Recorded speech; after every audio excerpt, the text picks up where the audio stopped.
Thank you guys for joining. This is Essence of Science, and today we're talking about the placebo effect. I'm Amanda Armagost.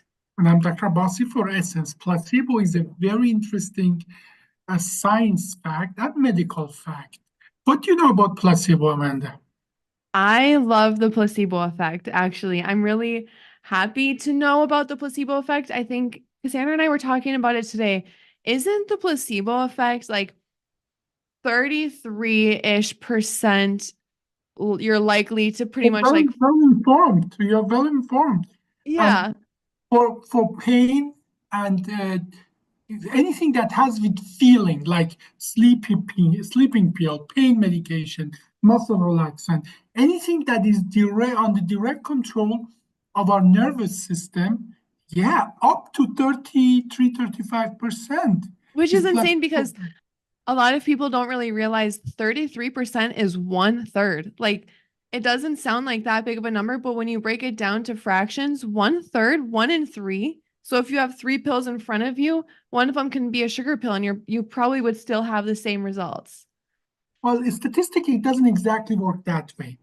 But it is the way it works is like imagine you have pain, and no pain medication will be successful in all people, meaning no medication as general will be successful. Every medication will be successful to some degree and another.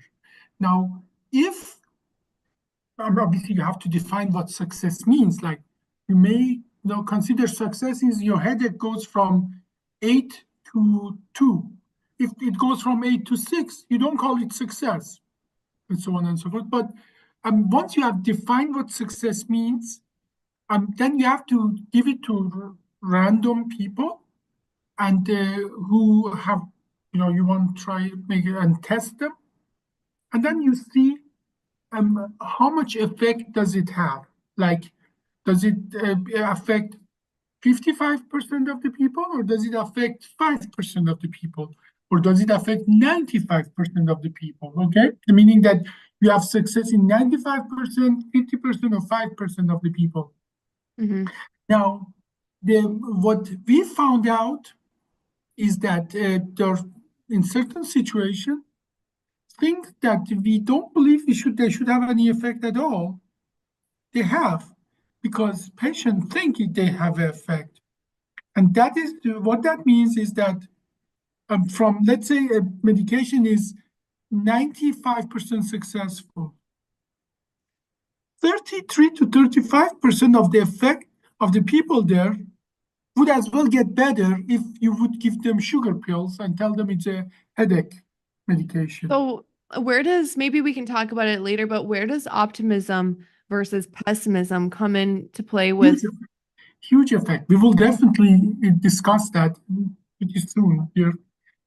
But and naturally, it has been at the standard of any kind of test for any medication. It has been now a, a method to measure the success of a medication against placebo. Since every medication has been measured against placebo, placebo is the most researched medication in the whole world, because every medication goes through one test, but it gets tested against placebo. So True. we have so much knowledge about placebo. Like what I thought is amazing. I give you a headache pill and I tell you it's placebo. It still works. Yeah. Now, it works better if you think it's a headache medication. Now, the amazing part is if somebody gives me the placebo and I don't know what it is, and I give it to you as a headache tab pill, it works better. If if somebody give it placebo to me and tell me it is headache pill, and I give it to you that you think it's so double blind, simple blind is when you don't know what it is. Double blind is if I don't know what it is, but it's more than that. If I don't know what it is, it could be placebo, it could be a real pill. It works to certain percentages, but if I'm convinced it's a headache pill and I tell you it's a headache pill and you trust me, it works better. I love But that for us. for humans. The best part is if I give it to you and I tell you it is placebo, it still works. Yeah, when I was a server, sometimes on a really busy day, like if I needed more energy, actually I would take vitamin D pills and I would tell myself like, "Oh yeah, when you take these vitamin Ds, you have so much energy." And I would take these vitamin D pills and be like I was on drugs. Like I would be zipping around. I was on top of it. Not only was I on top of it, but I was happy, high energy, which of course is part of the vitamin D. But I think it's also because of what I tell myself was going to happen when I take it.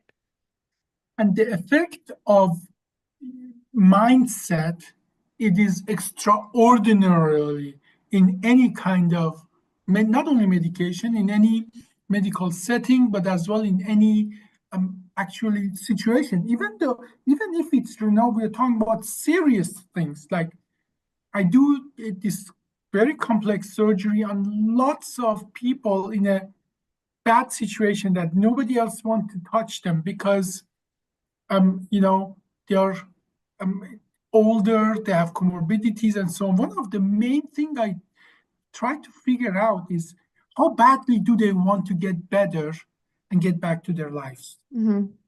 Meaning that even in the worst situation, like, it's almost other doctors, other surgeons call it hopeless and so on.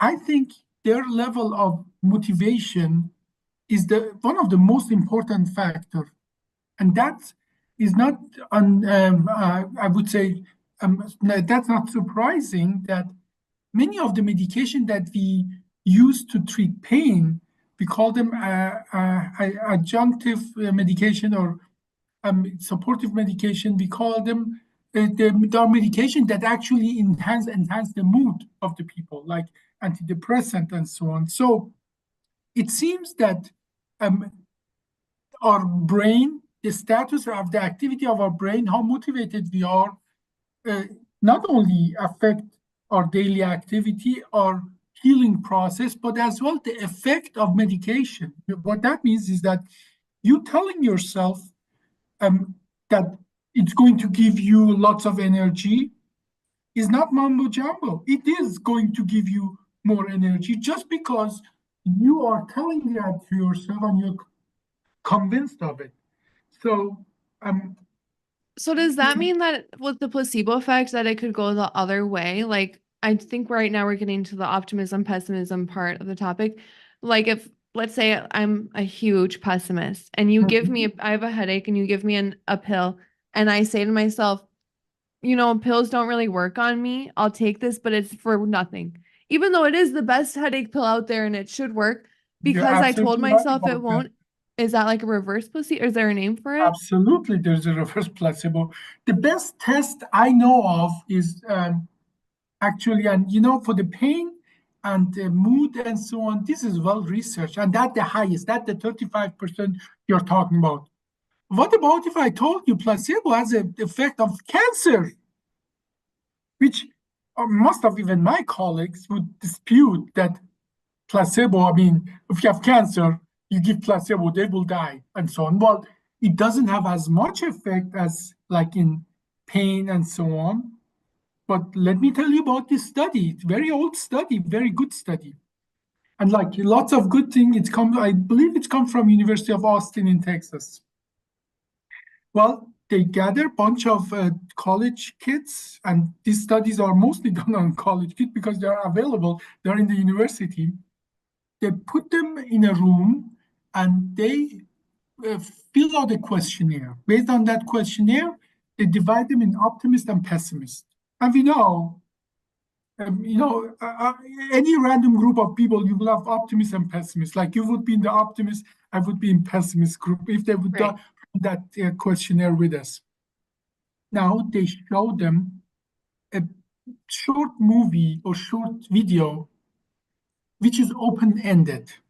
Like there's a couple, and at the end of the thing, you could make up the story that do they come together or do they separate and she dies or something and so on. It's an open-ended story.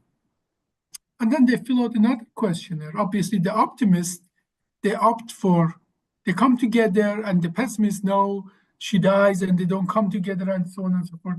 But that's not the test. That's not the study. They measure their immune factors before and after. The optimist, same event, they watch the same movie. The optimist, their immune factors go up. The pessimist, their immune factors go down, meaning after that movie, the pessimists are more likely to have a cold. And let's guess what? What does fight our cancers? Our immune system. Yeah. So that if you're an optimist, your body, and you need additional help. It's not like, it's not just mind over body in certain things, okay? But you have better chance to have better outcome, and if you literally would be only as a pessimist and not even believe that that will work, okay? Yeah, So I think, go ahead. yeah, and I think that is something that I was amazed that even in things like cancer and overcoming severe injury, car accident, and so on, your mindset is one of the most important things. You can call it placebo, you can call it mindset, and so on. For the Yeah, but pain. it even the mindset can even be a plus. Like placebo to me is just really interesting. When I think about placebos, I feel like I don't know, those videos where you zoom out and it's like you're zooming out from a community and then it's the city and then it's the state, then the country, then the world and stuff. Because like you can have your mindset be a placebo too. You can trick yourself into being happy and then that also helps with your healing. Well, that's the point. I don't believe you're tricking yourself. No, but you Happiness is are. not No, but you winning. like okay, so with my laughter yoga, you know, I'm certified in laughter yoga now. And Okay. with my laughter yoga class, they said that you don't need to be happy if you just say ha ha ho ho ho ha ha ho ho ho. Your brain thinks you're laughing. You're just saying ha ha ho ho ho. You're not Mhm. even happy. Maybe you're crying when you're doing it, but your brain thinks that you're happy. So then it starts the process of like your body thinking that you're happy. Well, let me tell you, in Buddhism, there's something called enlightenment.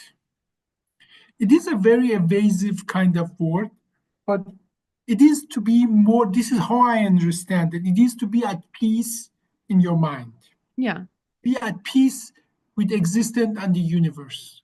Now, how many really people we consider rich, wealthy, in good place, and so on, but they're depressed. They're they're in a bad place in their mind.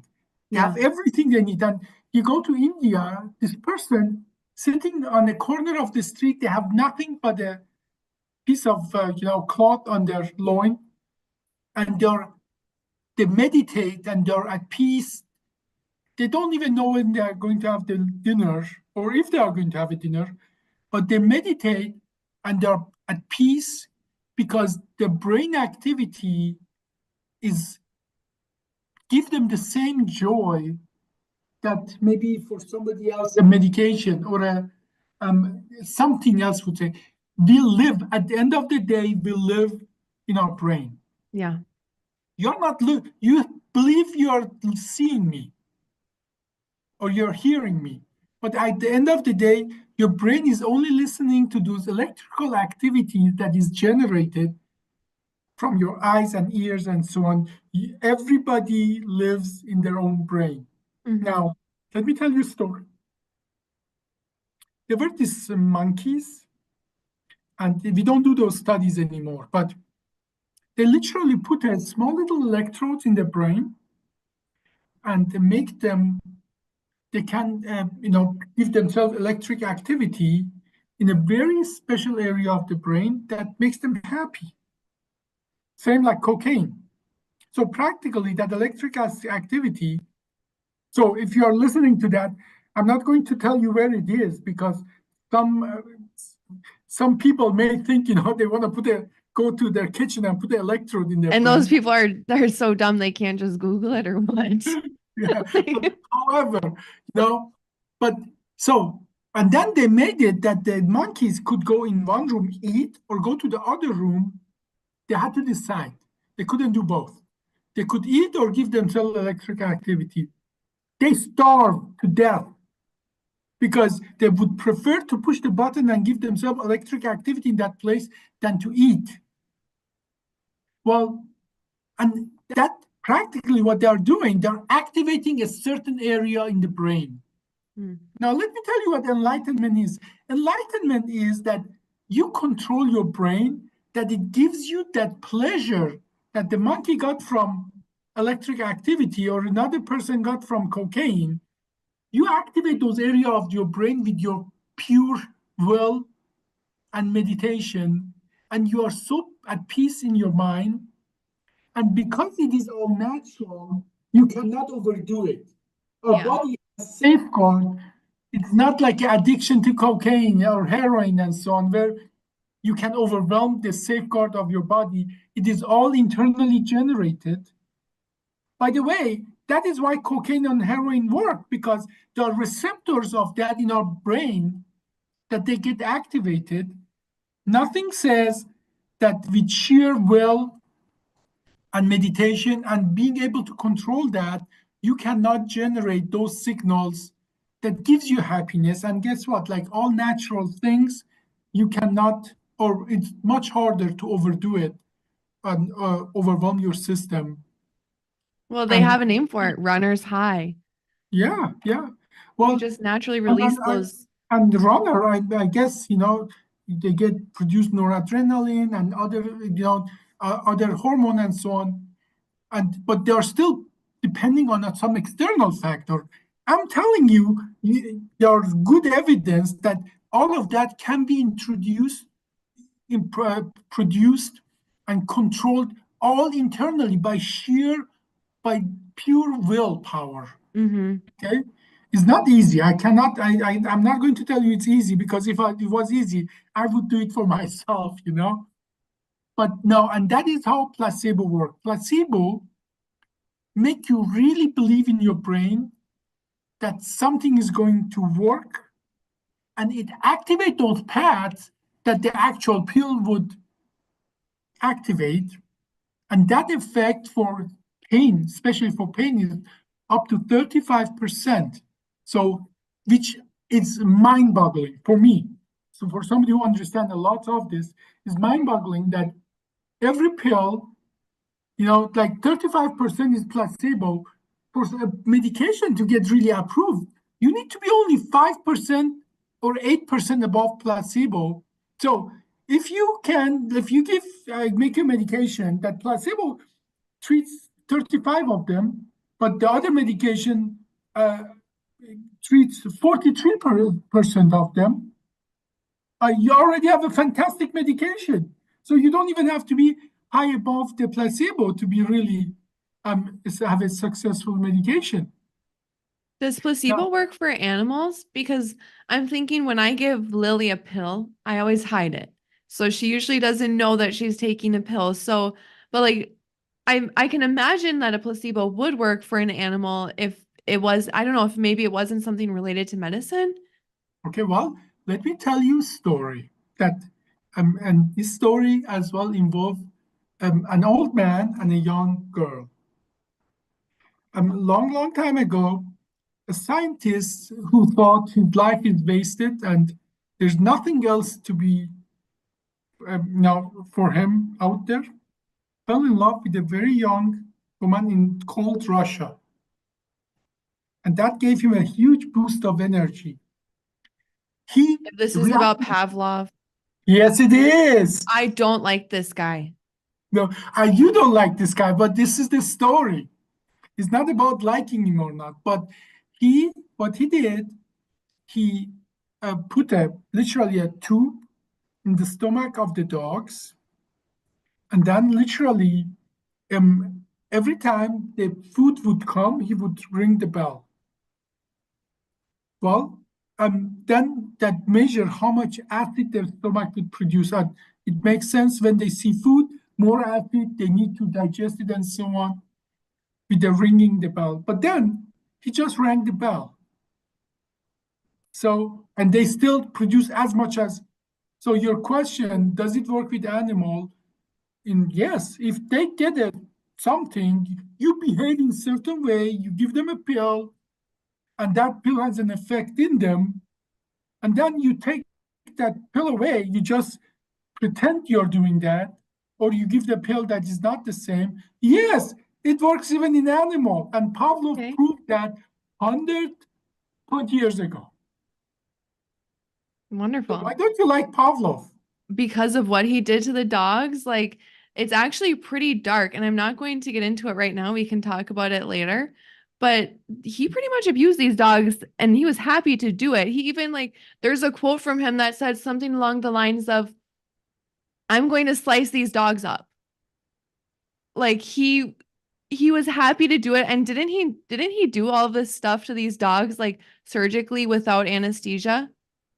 If I go through the history of medicine and I tell you all the things we did, at that time when he did that, we would do the same thing to human without And I anesthesia. would not So, like that person either. So well, but then doesn't that change my then perspective. well, you see, if you go 100 years in future, most of the things we do today, they're going to be calling us barbarian. And they can call me that, and that's totally fine. Yeah. But they're going for in 100 years, they're going to say, what? She ate plants, living plants? She killed living plants and ate them, I like know. cutting them in pieces and so on. Or she had a cat, kept the cat in the house, and the cat could not choose come and go and so on. My cat can come and go. Well, in 100 years, you and I will be barbarian. That's fine. Humanity, we should judge Pavlov by standard of his time, I'm and going to we judge him by standards of what I want to judge him, and we can move on from that. okay, Kremlin, you Thank do you what for the you do. advice. Okay, I think what else do you want to know about placebo? Or are we done? I want to know kind of like how did they decide, like how did they really realize that the placebo effect was a thing? Did they have like an inkling that maybe there was a placebo, or was there something very specific that Placebo is happened? the oldest medication on the planet. Yeah, tell me. Every time, in the Middle Ages, they would, write like a prayer on a piece of paper.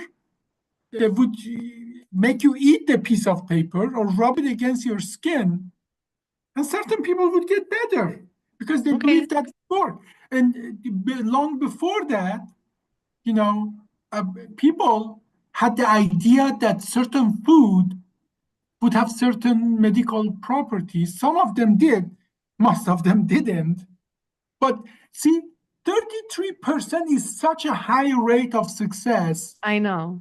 So this has been with us for millennia. And that makes me wonder, manifesting.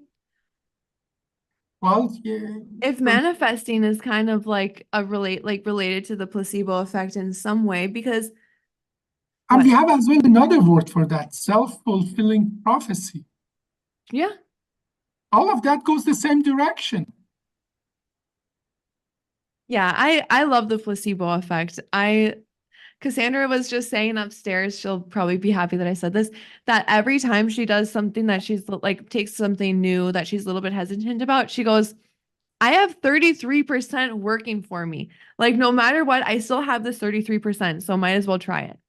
Yeah, yeah. Well, I think that by and like some people believe in psychics and some believe in the some Spells. spells and so on and so forth. And I would say scientifically we know how they work, which is placebo. Now see, people who understand the placebo, it is another tool in medicine. You use it to your advantage. Now, when we get a little knowledgeable about medicines in the med school and so on, then we sort of diminish the placebo, say, oh, it's just placebo and so on and so forth.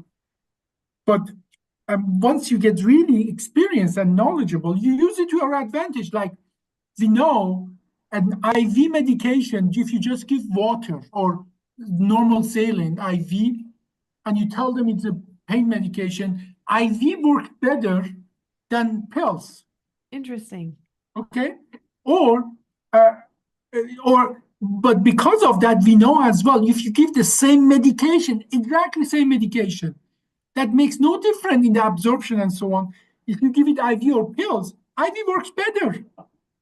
For that reason, I tell for my patient, I tell the nurses there's a medication called Tordol. It is both IV and pills. It's according to pharmacokinetic, it works the same. But for certain of my patient, I tell them for the nurses to put a show on, go in, flush the IV, then give the Tordol and tell them I'm giving the Tordol now, and then flush after that, to put a show on. And guess what? It It works works. better. It does work better. No, same medication, it works better if you put a show on. Mm-hmm. And so IV works better than pills. Patient seeing it going in works better than patient not seeing it going Mm-hmm. in. And so on and so forth. So once you know this is a real effect, I think it's foolish not to use it to our advantage. Oh, I think anytime you should always use the placebo effect because in the same way, it's almost like just being positive. Thank you guys for watching. This is Essence of Science, and today we talked about the placebo effect. I'm Amanda Armagost. And I'm Dr. Abbasi for placebo effect. Well, I mean, for essence of